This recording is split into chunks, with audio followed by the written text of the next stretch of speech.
Eu cumprimento os irmãos mais uma vez com a paz do Senhor. Amém. Abra a sua Bíblia, por gentileza, no Evangelho segundo escreveu o evangelista Mateus, no seu capítulo de número 5.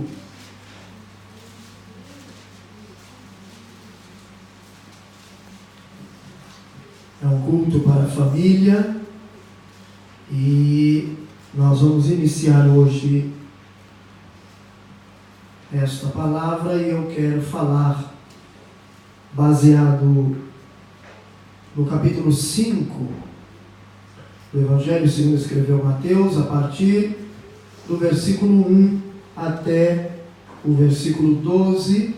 Nós vamos ler e nós vamos começar hoje falando sobre construindo um projeto de vida à prova de tempestades.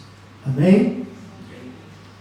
Quem encontrou Mateus capítulo 5, diga amém. Amém. A palavra do Senhor, ela nos diz assim: Jesus, vendo a multidão, subiu a um monte e, assentando-se, aproximaram-se dele os seus discípulos.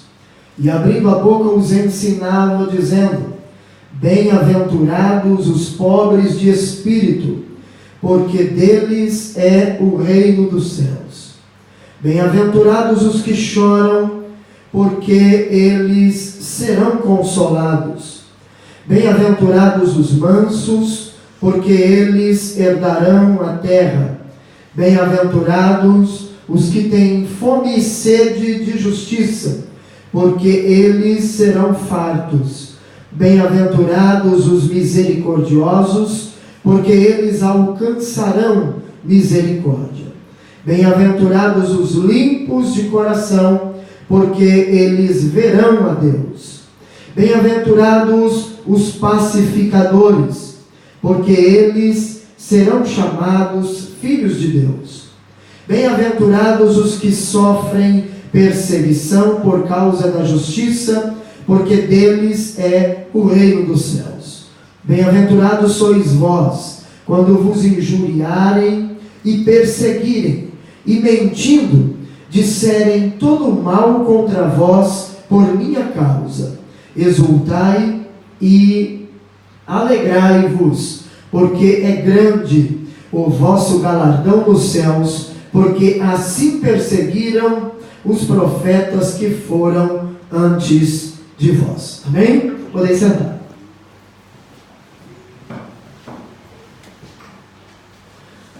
Queridos, nós estamos em um culto com a família e nós sabemos que a família é um projeto de Deus. E uma família, para ser solidificada, ela precisa estar firmada, fundamentada em um alicerce. E isso leva um pouco de tempo. Às vezes leva alguns anos para que os membros da família compreendam exatamente o seu papel no seio da família. Nós vamos começar hoje, primeira parte desta mensagem, nós vamos falar construindo um projeto de vida à prova de tempestade. O que me chama a atenção e que eu quero que você observe é que toda construção ela começa a partir de um alicerce. Toda construção ela começa a partir de um alicerce. E este alicerce ele precisa necessariamente ter como eu posso dizer? Ele precisa necessariamente ter todo o padrão, ter tudo o necessário para manter de pé aquilo que será construído sobre ele. Quando se vai construir uma casa, o alicerce é próprio para aquilo. Quando é uma casa térrea, é uma maneira de se construir o alicerce.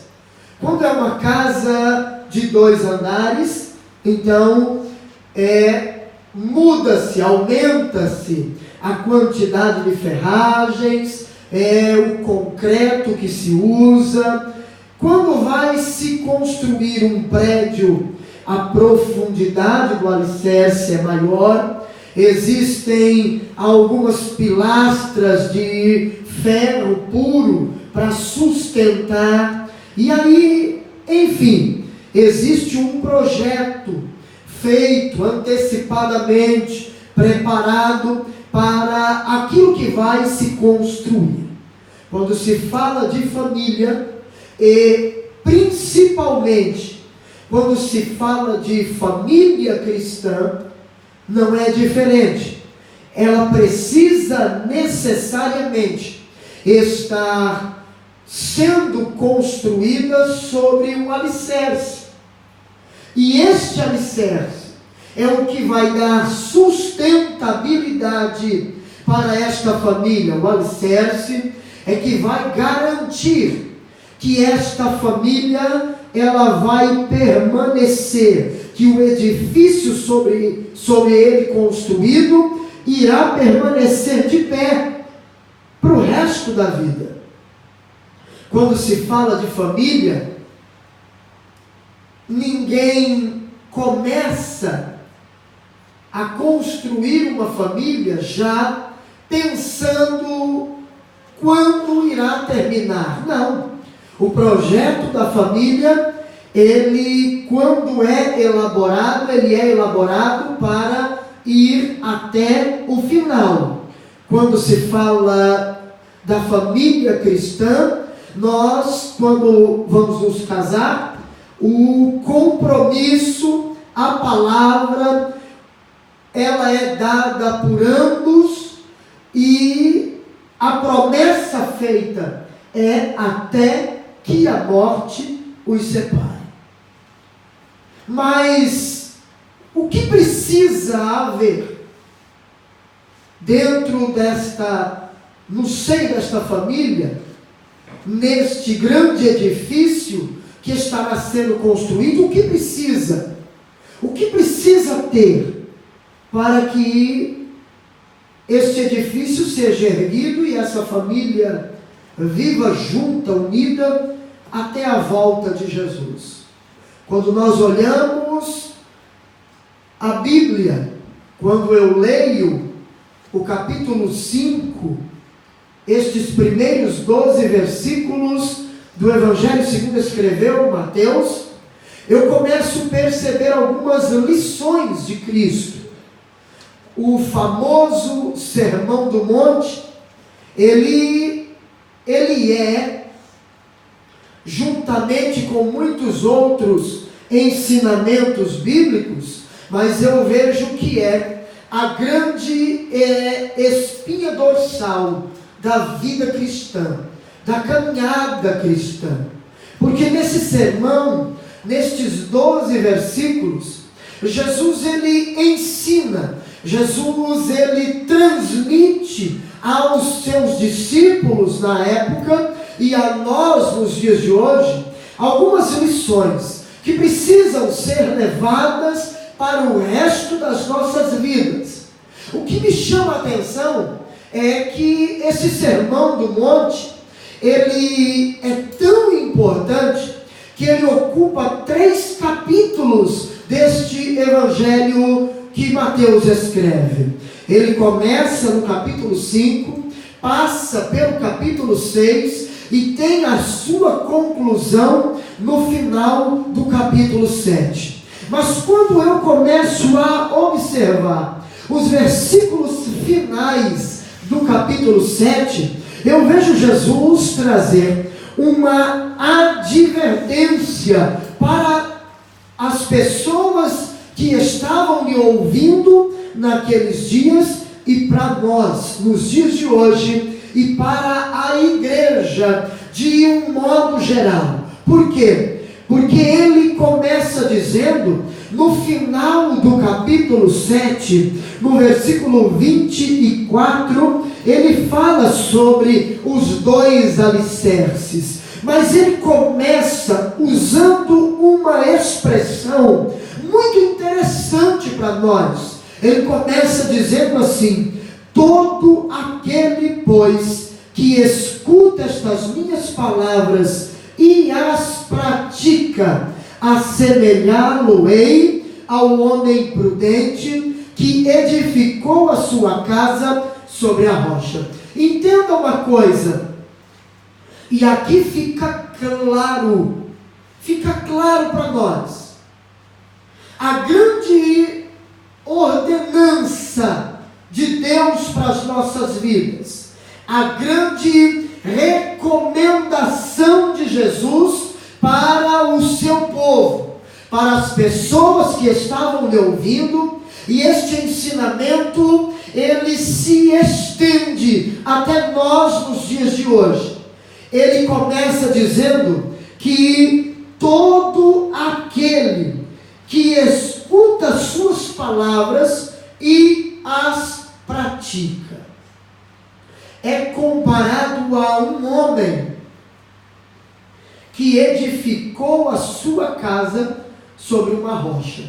Um homem que edifica a sua casa sobre um fundamento sólido, um fundamento inabalável. Jesus está dizendo e está nos apresentando uma recomendação imprescindível para aquele que quer construir um edifício que dure para toda a vida, seja ele uma família, seja ele a nossa vida cristã, precisa estar edificada sobre um fundamento sólido. E Jesus, ele mostra que a pessoa que está edificando a sua casa sobre um fundamento sólido é aquele que ouve as suas palavras, as suas recomendações, e não só as ouve,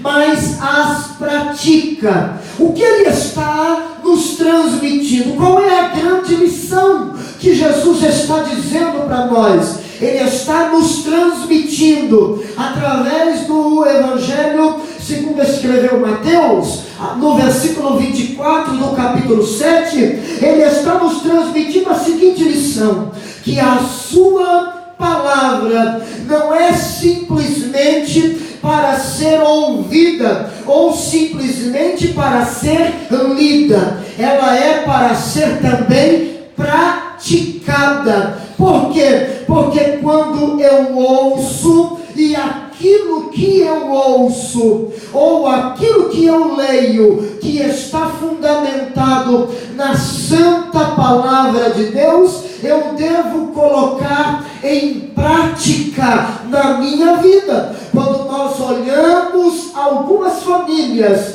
que estão estremecidas, é sinal de que em algum momento na sua vida, em algum momento da sua história, em algum momento da construção deste grande edifício, faltou praticar algum ensinamento da palavra de Deus. Por quê? Porque Jesus garante que quem ouve a sua palavra e a coloca em prática é como alguém, como um homem, como uma pessoa, como um ser humano que edifica a sua casa sobre um fundamento sólido, sobre uma rocha, sobre algo que é inabalável.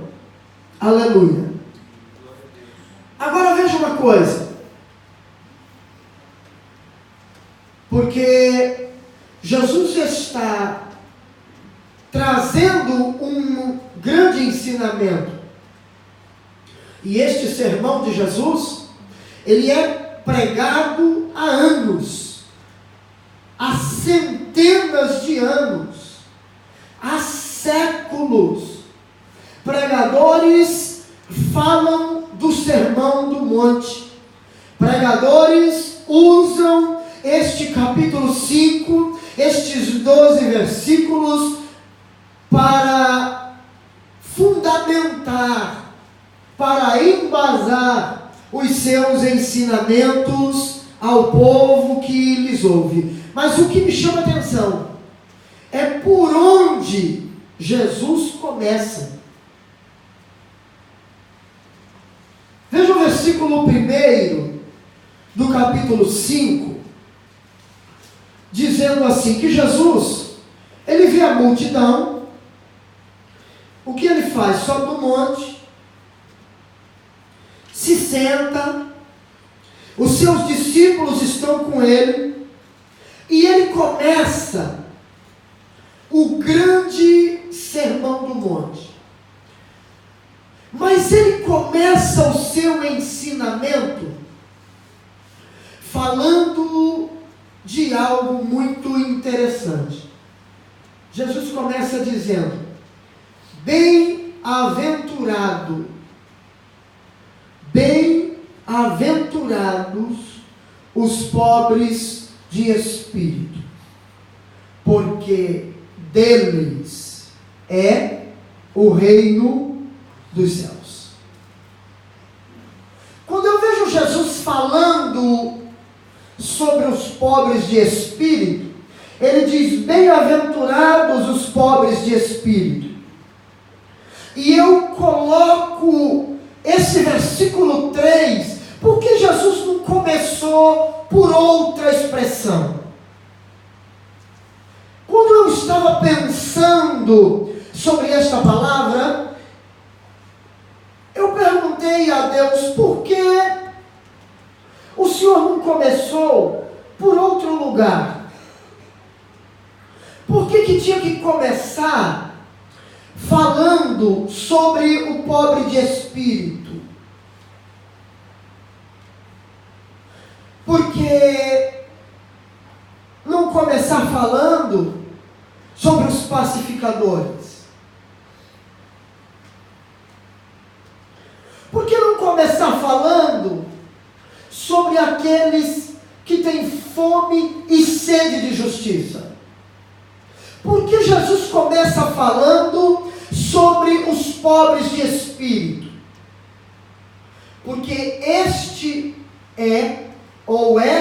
é a pedra angular do Sermão do Monte. Esta é a pedra angular de todo o restante do sermão. Esta é a pedra angular de toda a nossa vida cristã, porque toda a nossa caminhada, todo o envolvimento que nós teremos daqui para frente, ele está baseado, fundamentado nesta expressão. Por quê? Porque aqui fala de pobre de espírito. Em algumas traduções fala de humildes. Jesus começa o seu sermão mostrando que a pedra angular, para que comecemos a construir um projeto de vida à prova de tempestade, ele não pode começar por aqueles que têm fome e sede de justiça. Ele não pode começar pelos pacificadores. Ele precisa começar por aqueles que são humildes, nos ensinando a lição da humildade. Os pobres de espíritos são aqueles que têm, mas vivem como se não tivessem. Nenhuma pessoa pessoa que começa um projeto de vida baseado na soberba, baseado no orgulho, baseado na presunção, vai longe, não vai. Sabe por quê? Porque Tiago capítulo 4 e o versículo de número 6 está escrito que Deus, Ele resiste aos soberbos, porém Ele dá graça aos humildes. A pedra angular de toda vivência, de todo convívio, de todo relacionamento, de toda a nossa vida cristã é a humildade. Precisa-se começar pela humildade. O que é a pedra de esquina? Era aquela que dava sustentabilidade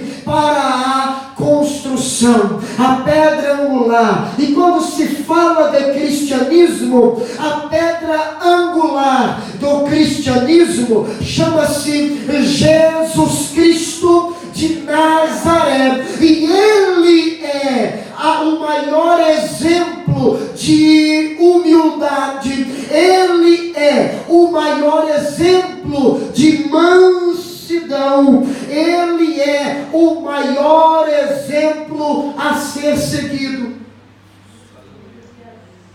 Você quer começar um convívio familiar bem, e você quer um relacionamento familiar que dure para toda a vida, que dure até a volta de Jesus, ele precisa começar baseado na humildade. Humildade para reconhecer quando se erra. Humildade para, ao reconhecer que se comete um erro, humildade para se pedir perdão, humildade para, quando se erra em algum momento da vida, humildade para começar de novo. Saber que errou, humildade para se dar uma nova oportunidade, aprender com os erros cometidos outrora e ter humildade suficiente para reconhecer que errou, pedir perdão, se humilhar e recomeçar a sua trajetória, a sua caminhada. Amém? Amém. Agora entenda uma coisa. Porque toda casa, ela também precisa ter um piso. Precisa ter um piso.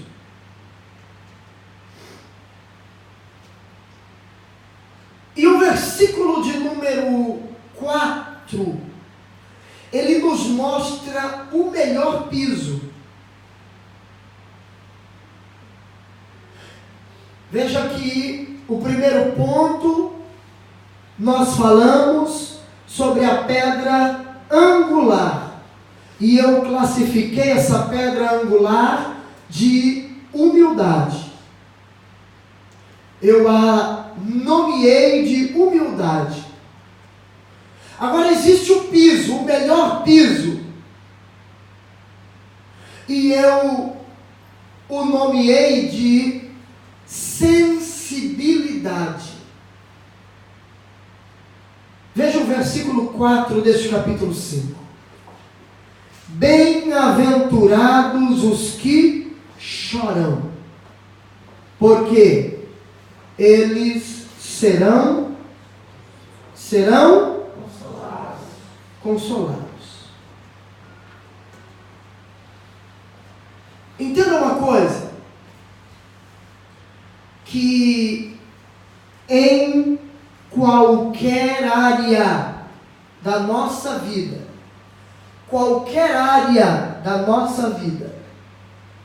quando se acaba o poder do choro e do arrependimento, acabam-se os caminhos.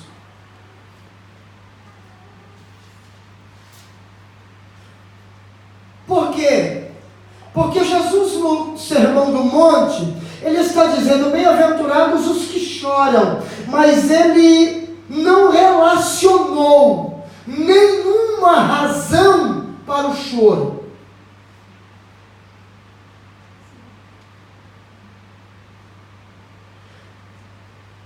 Ele simplesmente disse: bem-aventurados os que choram. Agora,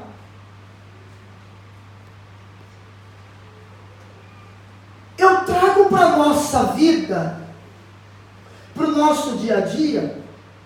E por que eu disse que os caminhos acabam quando acaba o poder do choro e do arrependimento?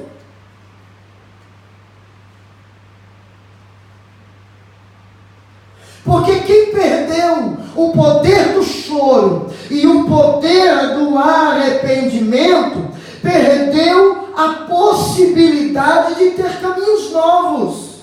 Porque perdeu a sensibilidade.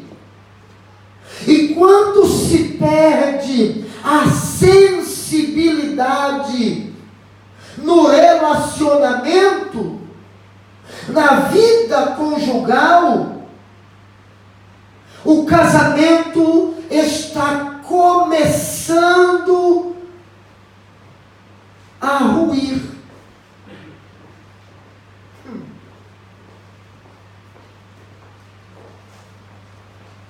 Ele está começando a se deteriorar. Porque quando se perde a sensibilidade, não se chora. E a razão do choro é um arrependimento, não se reconhece mais erros. E por que a pedra angular do relacionamento precisa ser a humildade? Porque enquanto estivermos com a nossa pedra angular da humildade colocada na nossa vida, nós seremos sensíveis o suficiente para detectar os erros, para nos arrependermos, para chorar se for necessário e buscar novos caminhos. A vida conjugal, ela passa por muitos caminhos. Não são flores a vida inteira. Vivi 50 anos com a minha esposa e foram 50 anos de festa. Não.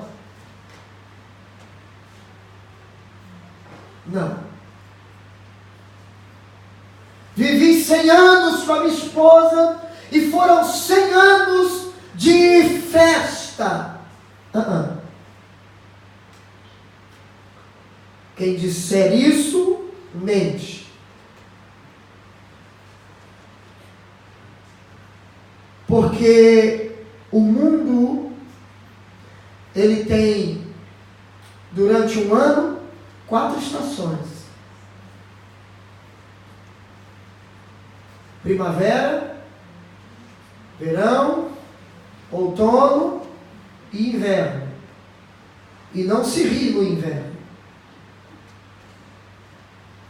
Quando o inverno chega na nossa vida, quando o inverno bate a porta do nosso relacionamento conjugal, são momentos de ajustes, são momentos de acerto de contas, São momentos de colocar, às vezes, situações em pratos limpos. São momentos, como nós costumamos dizer, num linguajar vulgarizado, de lavar a roupa suja.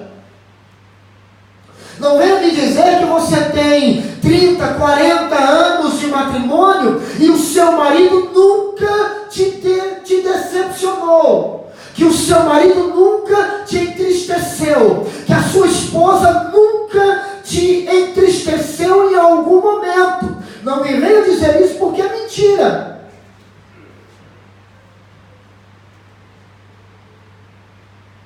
E quando o cônjuge, ele nos frustra em algum momento da nossa caminhada, da nossa convivência, não é motivo para se romper o relacionamento, é motivo para sentar, para ajustar, para fortalecer e seguir na caminhada. As pessoas hoje acham que resolvem problemas com divórcio. E o divórcio não resolve o problema. O divórcio cria uma série de problemas. Principalmente quando se tem filhos. E filhos pequenos. Cria-se uma série de problemas. E que esses problemas seriam evitados se nós fôssemos um pouco mais humildes para reconhecer os nossos erros, para reconhecer as nossas limitações, fôssemos sensíveis a tal ponto de chorarmos de arrependimento e mudar de vida. Porque quando se arrepende de algo que fez de errado, chora-se. E o choro do arrependimento é um choro diferente. A Bíblia diz que certa feita Jesus, ele fala para os seus discípulos que estavam perto da sua hora. E aí Pedro sempre foi impetuoso, e Pedro diz: onde o senhor for, vamos o senhor. Não tem esse negócio não. Estamos juntos, estamos lá. E aí Jesus disse para Pedro: Pedro, hoje, antes que o galo cante 3 vezes, você vai me negar. Pedro deve ter ouvido aquilo e falado: que conversa, que é isso, Jesus? Jesus é preso. Os homens estão levando Jesus. E aí as pessoas começam a perseguir os discípulos. E aí encontram Pedro e diz: você é um deles. Pedro diz: não, eu não.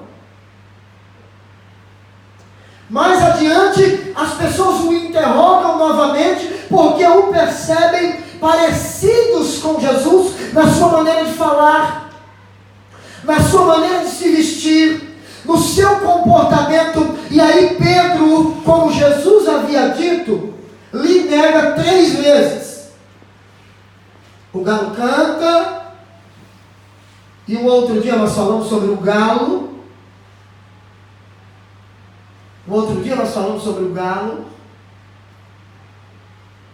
Porque não foi uma ave, o galo, que cantou. Existe uma expressão aí, que um outro dia a gente fala sobre isso.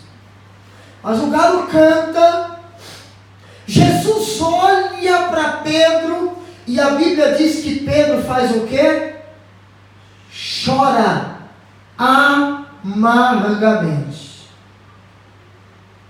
Se arrepende. Pedro foi sensível. A sensibilidade é algo importantíssimo dentro de um relacionamento, de modo que quando perdemos a sensibilidade, precisamos passar por um processo de restauração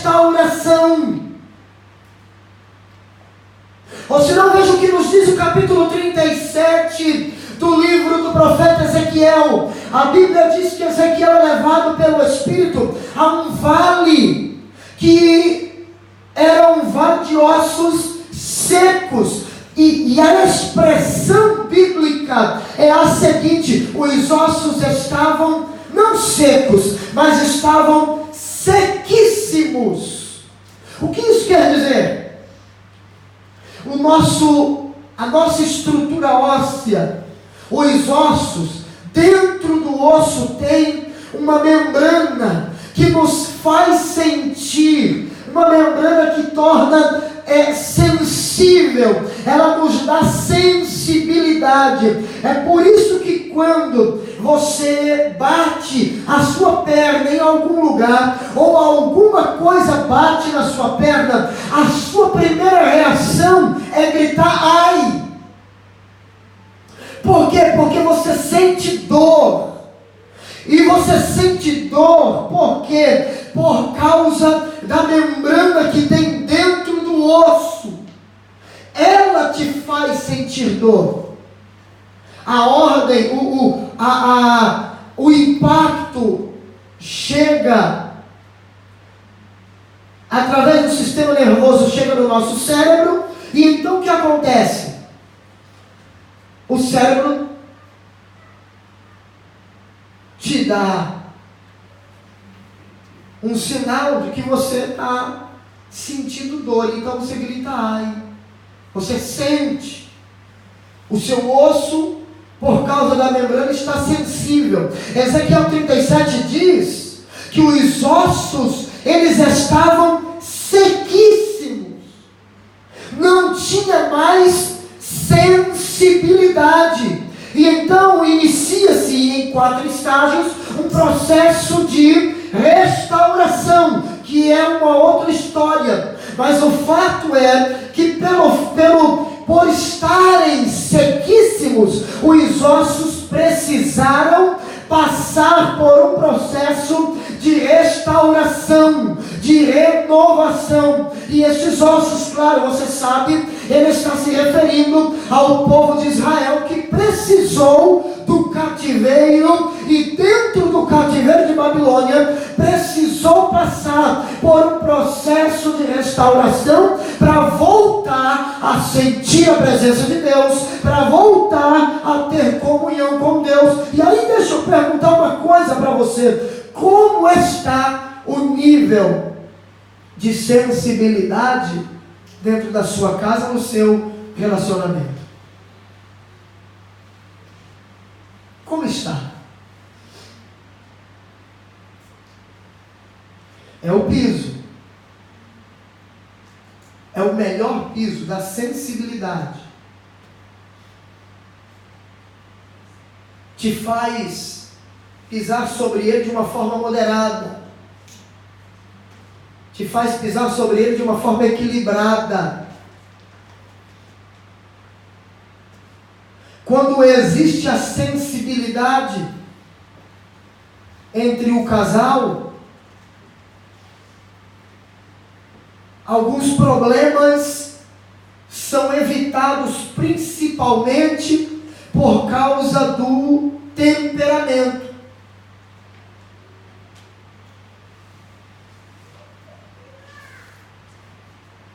Principalmente por causa do temperamento. E aí precisa da melhor cinta de amarração, que é o terceiro ponto, e eu vou falar ele e paro por causa do horário, e nós continuamos depois. E eu dei nome a esta cinta de amarração, porque é ela que liga uma coisa à outra. Toda construção ela tem a cinta de amarração. Quando está sendo feito lá a coluna, o concreto, tudo, tudo ali preparado, tem que ter. E qual é a melhor cinta de amarração? Eu encontro ela no versículo 5, que nos diz assim: bem-aventurados os mansos, porque eles herdarão a terra. Não é isso? De que terra? A terra prometida. Os céus, não a terra. Mas eu dei nome a esta cinta de amarração. Eu não falei ainda. E o nome que eu dei a ela é disciplina. Por quê? Porque mansidão precisa, além de ser um dos gomos do fruto do Espírito, ele precisa de outro gomo do fruto do Espírito. Um precisa do outro. E qual é o outro gomo do fruto do Espírito? Que ajuda esta mansidão a ser exercida no relacionamento. O domínio próprio. E que nós o chamamos de autocontrole. Quando você se torna incontrolável em algum momento, em alguma circunstância do seu relacionamento, é que algo está desnivelado aí. Precisa-se buscar o fruto do Espírito, e qual? A mansidão e o domínio próprio, o autocontrole.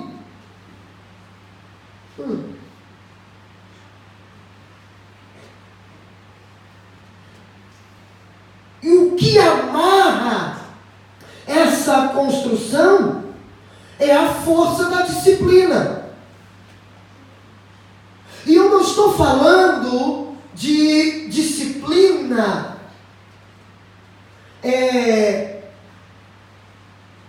de forma corretiva. Porque quando se fala de disciplina, o crente hoje já pensa em reprimendas, em correções. Não. Por exemplo, para você crescer na sua vida espiritual, Jesus, por intermédio do apóstolo Pedro, diz: crescei na graça e no conhecimento. Para você crescer na graça e no conhecimento, você precisa ter disciplina.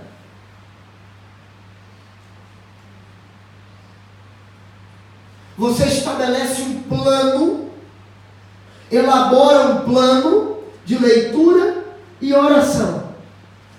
Todo dia você vai orar e ler a Bíblia. Você vai separar aí 2 horas do seu dia, depois que você chega do trabalho ou depois que você chega da escola, e você vai precisar ser disciplinado nisso. 2 horas todos os dias. 1 hora eu vou orar a Deus, ou meia hora eu vou orar a Deus, 1h30 eu vou ler a Bíblia, estudar a Bíblia, vou ler um bom livro, uma boa literatura cristã, por favor.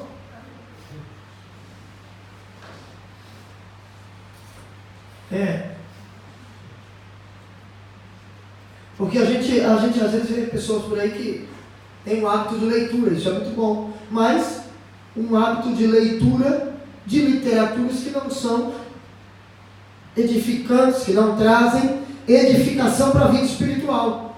E aí é um problema. O hábito é bom da leitura, porém aquilo que se lê é que não está bom.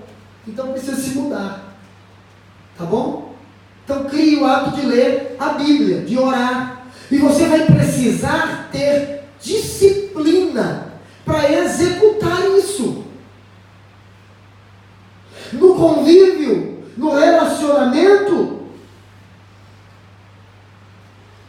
Precisa-se ter disciplina. Precisa-se ter disciplina para quê? Para se ter autocontrole. Buscar de Deus isso. E por que a mansidão ela é importante? Por quê? Porque a mansidão ela é a desistência de qualquer ato de violência. Hoje, o que mais se vê, o que mais nós temos observado quando abrimos a internet e vamos ver as notícias, o que é marido que espancou a mulher, é namorado que matou a namorada, e tudo isso por quê?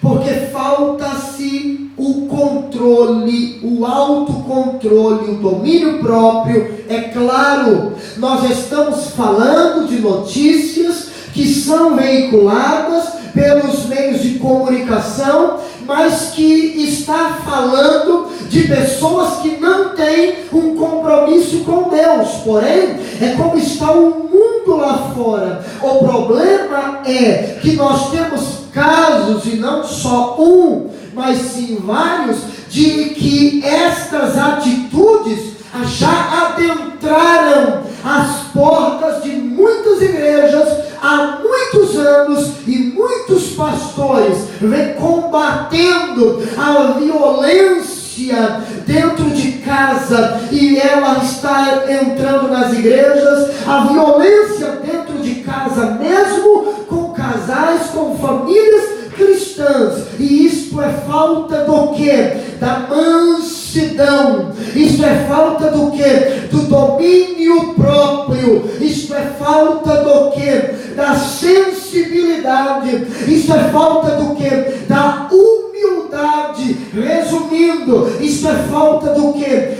Falta de Jesus Cristo em muitas vidas e em muitas famílias. Mas que Deus nos ajude a que estas práticas não adentrem as portas dos nossos lares, e que busquemos a Deus, que busquemos ao Senhor, que adoremos o seu nome, e que pautemos a nossa vida, o nosso relacionamento, a nossa vida familiar, que nós o estruturemos sobre a pedra angular, ou sobre a pedra angular que é Jesus Cristo. Amém? Vamos nos colocar de pé.